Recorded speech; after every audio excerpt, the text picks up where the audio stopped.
Welcome to the Inner Game podcast. This is a podcast where I have conversations with leaders, with CEOs and founders about their insights, their turning points, and the breakthroughs that made them become successful. And today I have a great man in front of me again, and this is Marc Steinberg. He is the founder, the CEO of Creative Consciousness International. Since 1991, as you told me. And I'm very grateful for your time and your presence here, Marc. And my first question is always, how are you? Thank you for having me. It's always a privilege and an honor to be with people who are conscious and who are giving me a platform to reach other people with my message, with my experience, whatever is of the best value in the moment. So yeah, question, how am I? Well, I live on the island of Crete since 12 years and we have a beautiful sunny summer day. It's Friday and well, my weekend is fully scheduled, so I don't do weekends anyway. But I have to say, it's just awesome to really have created the life I love to live. And that's what I teach people. Mm. So good, very good. That's very interesting. Let's go on with this. We have three questions actually to deal with.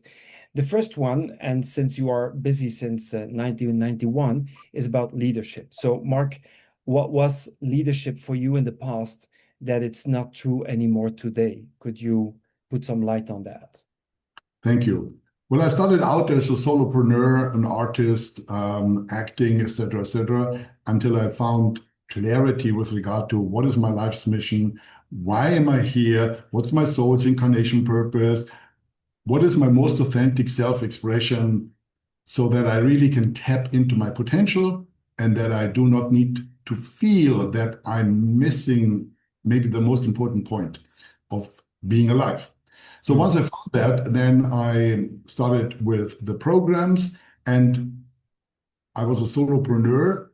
The shift happened when I realized, okay, we are growing so fast, so much, I can't any longer alone run the boat. And there was a moment when scaling became the name of the game, hiring people, giving them responsibility and power, management, even directors at a certain stage. And many things didn't go the way I expected. So I had the belief that I can trust people by what they say, even by their CVs. It turned out, do not hire by potential, hire by facts. Business is business. And that was a long learning curve for me because I'm an optimist myself and I see always the potential, the best in people. And I want them also to be successful. That's my business. That's coaching. That's being a transformational trainer and leader. But when it comes to hiring people and working with people, I had to strip myself off the optimism and really just learn to make decisions by facts and facts only. That was painful also, because to say no to somebody always is a little bit difficult when I see they got potential, but they have manifested it. If I hire them, then I become more a coach and a mentor than them being contributional to that what the business needs. So yeah, doing it alone, great, because I'm the source of everything that happens. Scaling, working with people, my advice to all entrepreneurs, solopreneurs, startups, etc., hire by facts, not by emotions and not by seeing only the potential in them. Marc, what do you mean? I know what you mean, but can you give me an example by hiring by facts? Could you give me an example of the facts that you're basically need? Absolutely. First of all, I want to have conversations with the former company they worked for or with. So I'm going to go and do my due diligence. I get their references. I check on them. So if that is all positive, then we go into a trial, which is standard procedure anyway, a probation period. And then there is a clear ROI assessment, there's a clear performance review. When all of that goes well, then we have a deal. Mm, The performance reviews are difficult for many people. I was really surprised how many people had a real challenge with a performance review where it's only, okay, that was agreed, that you said yes to, that's what has been achieved. And there's a discord or discrepancy between what was promised and what was achieved. No problem, we are all human. I mean, that's my mm, job, people to, to get more powerful, right? But those characters, to take that personal, well, that's a no-go. And that is the reason to discontinue. Now, you can't take business personal when it comes to manifestation. You mm, know, outside of it, I want to like people and so on and so forth. That's all cool. mm, They expect at the end of the month a payment or compensation or commission or whatever the agreement is. That is a fact. Money is a fact. Yeah, if I promise a certain amount, I am accountable for on the date transferring that. mhm, They are accountable on the date to deliver. mhm, Any problem we can look at whether it is based on missing competencies or whether there was an incident in their lives that threw them off balance or something like that. I'm a very understanding person. But as they expect me to to pay. deliver facts, they need to return that same energy. Mhm, mhm, mhm. So, what was it actually then, if you could say it in one word, leadership in the past was for you? One or two words? Well, I can do it alone and I can blindly trust my gut. Yeah, yeah. And now it's Depending on what I'm up to, I still can do it alone, but if I want to go big, I need to work with people. So I need to scale. I cannot do it alone. And I cannot blindly trust my gut. I need to differentiate when between what is and what I would like to see. hmm. Yeah. So could I say from guts to facts? When it comes to manifestation, yes. And that is the management platform part. The director platform, when I need to make big decisions, yeah, for example, are we going to go into a new territory, a new country, or somebody pitches on me and gives me a great proposal, a big one, my policy is to sit with the information for a minimum of 3 days. That's my policy. No matter how I feel, no matter what's happening, sitting with it 3 days. And if my gut, from a director perspective, is consistently saying yes, even on day 3, then I give it a go. Hmm. In the management department, facts and facts only. Yeah? What is, what is not. Everything in between is a story and is subject to cause trouble. What is the difference for you exactly when you talk about director platform or level and the management level? How do you differentiate both for my understanding? Very good question and super helpful if startups and new people in the game of entrepreneurship, solopreneurship are knowing that director means you make decisions with regard to the direction the company goes. The manager's job is to make that happen. So the director says we're going northeast 30 degrees, and the manager's job is to make that happen. It's as simple as that. And do not mix them. Hmm. Hmm. Let not managers make director decisions or jobs, and let not the director become a manager. It gets messy and not good. So, but you have the both roles, if I understood well, but then you jump in another state actually. Yes. Look, we grew massively big, especially in the 2010s to 2016. We had South Africa, Netherlands, Belgium, Romania, UK, Germany, Russia, etc. Under license. So I had a licensing system, and as things proceeded and my own journey also is important to bring into the game, and COVID and all the things, I reduced the whole apparatus. And today I am a solopreneur again. I have a big company, I have a big program, I have many people I work with, but in the leadership, I am the director, I'm the manager, and I keep it that way. I keep it that way. I have achieved everything I wanted to achieve. I live a dream life and I help people to realize the same thing. So I don't need to go back and go big again as I was. Not needed. I got everything. You only can drink as many cappuccinos a day, until you're happy, and that's it. So today I'm director and solopreneur. I'm very happy with that. Yeah, because you know exactly how to play both roles. That's the message here. Eh? Yeah. Yes.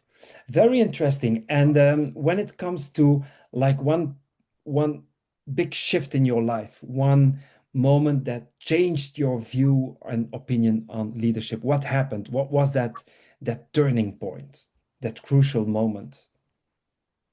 Yeah, it was building up, observing every day my inside and what's happening outside. So that was already a given in my early 20s when I started with spirituality and philosophy and ontology, etc., etc. And then I realized that when I felt I was clear and active and 12 hours a day, not so much was happening, not always, but often. And when I was just on a holiday, doing nothing much, having a good time, listening to the music I wanted, enjoying life. Because online CRM, etc., suddenly registrations came in. Suddenly great proposals came in. I was like, that's interesting. I'm not doing anything. So that happened a couple of times. And then I could connect the dots. Today, Joe Dispenza is only talking about exactly that phenomenon, that when your frequency, when you're in energy, yeah, because you're connected to everything, when that frequency is on a high level because you have fun, it's light, you are radiating, you are alive, that is echoed by the external reality. So you go high, they go high, meaning money comes in, registration comes in, success comes in, things start working. And when I was low inside, not depressed or burned out, just not from a frequency point of view, no, let's do things. No. Things started to contract, and the external reality became more stressful. I needed to push more, I needed to put in more effort, and I observed that. So that was a big, big shift that I started to care for my personal energy frequency first. So that's And my next question. mm, So you are in a flow, you are on a holiday, you are having good time. Then mhm, the work starts to flow in. mhm. So then you have to execute it. How do you keep that higher frequency in periods of having more work? Because you cannot have the holiday time all the time. So how did you manage this? Exactly. I love that. I love that conclusion because that's exactly then the challenge. Okay, let's say you really see the truth of that. Okay, so to be 12 months on holiday is not working because you get to do something, of course, right? Then you need to bring in the lightness into the doing, and you need to learn your red flags. You need to Mm, see, okay, what is in your energy that now you need to maybe go for a run. Now you need to watch Netflix. Now you need to have a good time with a good friend in a bar. mhm, So everybody is different. And even in oneself, it changes. It's different in 3 months from now than it is now. So we are pushed back into the here and now. We need to be alert in the moment, always in touch with our body, always in touch with our frequency. It's what's the word here? It's not something you consciously need to do because you need to focus on your Excel sheets. You have meeting calls, etc., etc. It's something that is automatically happening once you have started to create that awareness. So you're in the here and now, and when you sense that your energy frequency is gonna go below a certain level, then you should have the maturity to do something that gets it up again. And you need to know what that is. For some people, it's meditation. For others, it's, erotic engagement. For others, it's just, going into nature. For others, it's to do a micro sleep or something. Everybody needs to find their own frequency up, and it's not set in stone until the rest of your life. It's something you need to live with. You are a living organism, and that's it. Yeah. So actually, did I understood well that you are saying learn to create your on-the-spot mini holidays? Something like that? I like that. That might be a title for a new book. Yes, on the spot mini holidays as a formula for success. Okay, so I understood you well. I'm happy. What I'm also curious about, Mark, because I feel that with you, I can continue to talk like for hours, but this is not a coaching session. Yes. Mark, when it comes to exactly concrete, like keeping that frequency high, the performance high, going on and on and on, because you're busy like more than 30 years, I guess, here. So how do you stay in that, not maybe not all the time, but in that performance? How do you continue? How do you keep up and being on track and go on and go on and go on? How do you do it? What are your daily routines? Getting up very early, number one, right? Not sleeping in. Most important, besides a lot of those kind of habits which other people also have, is I learned that I've performed best when my desk is empty. What I mean by that is my mind is empty. What I mean by that is comes an invoice in, I pay it immediately. Yeah, even in my break. I want to have everything that can be executed today out of the way. When I go into my evening, whenever that is, I do not want my mind to be busy with anything. So procrastination is an absolute no-go for me, absolute taboo. So I am the I do it now person, and I learned that I call it completion. I keep my desk complete. Of course, there are things, but nothing is waiting for something. I do it immediately, immediately, immediately. My inbox, 100 emails per day. Chook, chook, chook, chook, chook. Gotta be empty. Gotta be empty. I can't have an inbox with 50 items waiting for me to respond to. Not. So that leaves me in the morning when I wake up. I wake up in fresh. I can focus on creation and not be dragged down by reaction. When people are going into reactive engagement from the morning on, they lost their connection to creation. You need to be complete. So I do creation in the morning first. Richard Branson calls it the hour of power. He has it at 11. I'm an early riser. I have it in the early morning. That's my CEO meeting with myself. Yeah, what's important, not urgent, what's important. Always to get clear in my energy on what is important, because only that gets success further up.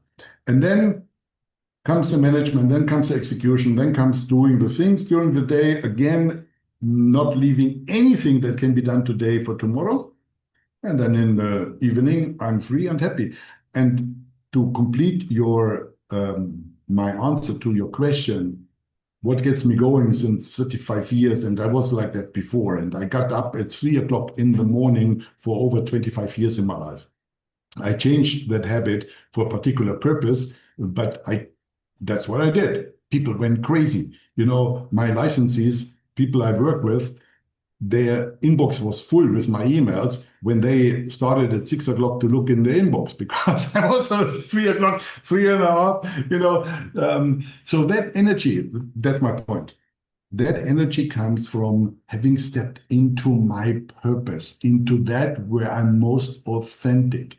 Look, when you have a motive, you don't need motivation. Do you get that? Mm, mm, When you have a motive, you don't need motivation. The motive needs to be your soul's purpose. It needs to be the one thing that you are absolutely made for, the one thing that you are so good that you never need to look for resources. One thing that when I wake you up at 2 o'clock in the morning, you can instantly do. You don't need to prepare for it. It's you. And mm. everybody has a place like that. Everybody. And those lucky enough who can afford searching for that real core purpose and finding it early enough so that they can start creating a business based on their authentic self, Mm. well, then hallelujah, you found the Holy Grail. You're going to have a happy life and a successful one. Amazing. I'm not going to ask you how do you find the purpose because that's coaching, but it's amazing. Mark, I have great takeaways for the listeners, for those who watch the podcasts, and I want to thank you for this. I want to thank you for your energy, your insights, what you're sharing here with us. And for those who listen and watch the podcast, keep on maybe waking up early, looking for that purpose. Don't wait, like Mark says. And Mark, for you again, thank you very much for your energy, for your inspiration, your love, and creativity. Great pleasure. Thank you and good success and great energy to everybody who has listened and goes into resonance with it. Thank Thank you, you. Mark.